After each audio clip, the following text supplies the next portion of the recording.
Hello everyone, my name is Tejaswini and today we are going to learn about the project which is Machine Learning Foundation for Product Manager and the course project we are discussing about. So my agenda for this is review criteria, then we'll go for the project topic, second is the modeling approach and data analysis, next we'll go for model building, then we'll go for model evaluation, after that model interpretation, and last we'll go for the references. First of all, we have to learn about the review criteria. In Coursera, it is peer graded assignment, so they have provided us review criteria. The review criteria consist of modeling approach, model building, model evaluation and model interpretation. In modeling approach, they have analyzed how correctly you are identify the modeling task, feature use and possible algorithms use. Next is the modeling building. In this we have to build at least two different models using a validation set and cross validation to optimize the model. Then for model evaluation, we have to select evaluation metric to determine the performance of the model and calculate the test dataset. And in model interpretation, we have to interpret the model and clearly communicate the performance of your model. Now we will go for the project topic. In this project, we will build the model to predict the electrical output of combined cycle power plant, which uses a combination of gas turbines, steam turbines and heat recovery system generator to generate the power. We have set of 9568 hourly average ambient environment reading from the sensor at the power plant, which we'll use in this model. Now there are 5 features. First is the temperature in the range of 1.81 to 37.11 degrees Celsius. Second is the ambient power, which having range of 992.89 to 1033.30 millibar. Third feature is the relative humidity. Fourth is the exhaust vacuum. Fifth is the net hourly electrical energy output, which is P, which is the target variable we have to predict. Then we'll go for the modeling approach and data analysis. First of all, we have to predict output power based on the specific parameter. So according to me, it is the regression type of problem. So my modeling approach is the regression one. Then we'll go for the data analysis. For data analysis, we are using Jupyter Notebook with Python 3. So we have imported all the libraries in Python. Then we'll have imported the data set and in the variable df. After exploring the data, we will come to know that there are 5 numerical variables which is float. Then there is no missing values. So in the data set there is no missing value. So according to me, that is the good sign. It is good data set. No need to go for pre-processing of the data. Next, we will understand the distribution of data. For understanding the distribution of data, we have written the command that is df.describe dataset. df is the variable in which we have loaded our data in previous slide. At this step, we have confirmed that dataset consists of 9568 hourly variables, and features we have to predict is target output variable. Up till now we have loaded data, analyzed data. Now we have to figure which are the features consist to determine output power. we will select the features based on the strong correlation to the output power. For that purpose, we have to analyze the correlation between them. So next we will analyze with correlation matrix.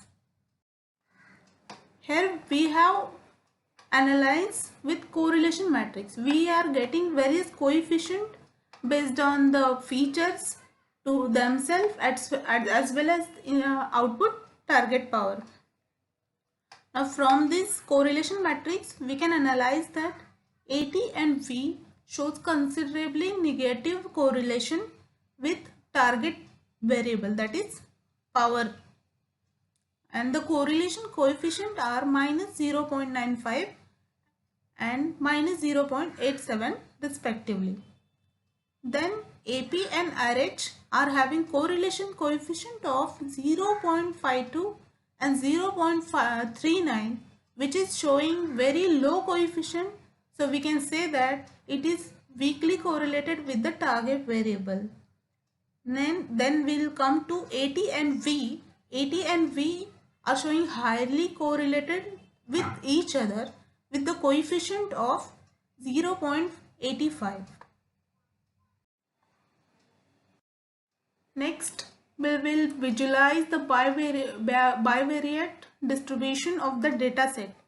Why it is bivariate? Because all the features of the data set are correlated with target variable also, as well as they have highly correlation in between themselves. So we can analyze that AT and V are highly correlated with each other, which is not a good sign, because we want features to be independent to predict exact output variable. So we can use feature either AT or either V for the prediction. So here, as AT is having highest coefficient, correlation coefficient, which is minus 0.95, so we can use AT in some model and we can use V in some model. Next, we will go for the model building. We can create multiple regression model with the help of various machine learning algorithm and the various combination of the features. So based on the data set, analysis of the basis of our data set, we can use three models. First one is linear regression, second one is decision tree regression, and third one is random forest regression. Now we will go for the feature selection. Based on the feature selection, we have different models based on the combination of the feature. Now we take first AT as a feature. Why AT as a feature? Because AT is the highest correlated coefficient with the output variable, which is minus 0.95. So we can select AT as a feature in model 1. Then model 2 will go for AT and V, as they are having strong correlation in between them. So we will select AT and V for the model 2. In model 3 we can select AT, V and RH as a predictor, and in model 4 we have selected all the feature as a predictor.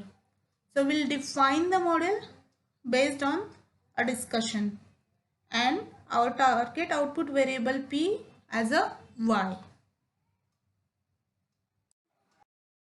Next we'll go for the model evaluation. For model evaluation, we have to define various evaluation matrix. First of all, we are defining the matrix. Here we have defined three matrices. First one is root mean square error, second is R square error, and third is mean absolute error. Based on all these matrices, we have evaluated the model. So we have imported libraries accordingly. Then we have returned the functions, and then we'll for the output. The outputs are, then we'll go for the printing the output. After that we'll get the results, and here are the results. Result of linear regression, decision tree regression, random forest regression, and we are getting score list for every model, that is for 4 model. Next, we will generate the result into CSV file to get a big picture. Based on these results, we compare the performance of the model. So by this code, we will generate the result into CSV file. And CSV file is like this. If we want to highlight or more visually better, then we can make this file with different color like this. So based on the result of the model, we can see that random forest algorithm, which is model 4, provide us result after analyzing all. Why it is better? Because first is the R square. The value of R square is 0.9564. That means 95.64% model 4 can effectively analyze the performance of the output target variable, which is output power. Second is root mean square error. The value of root mean square error is 3.17014, which is very low. Hence, the error is very much less. And again, the last factor is, which is the metric, mean absolute error, which is 2.319. The value of mean absolute error is also low. So we can say that random forest algorithm, which is model number 4, provides us better analysis. After that, we'll go for the references. There are various references. First one is the Coursera itself. Then I have got one paper related to the problem in IEEE Explorer and ResearchGate. And then I have analyzed the medium.com, which is very much effectively description of the problem and how to deal with the problem. So these are my references. Thank you.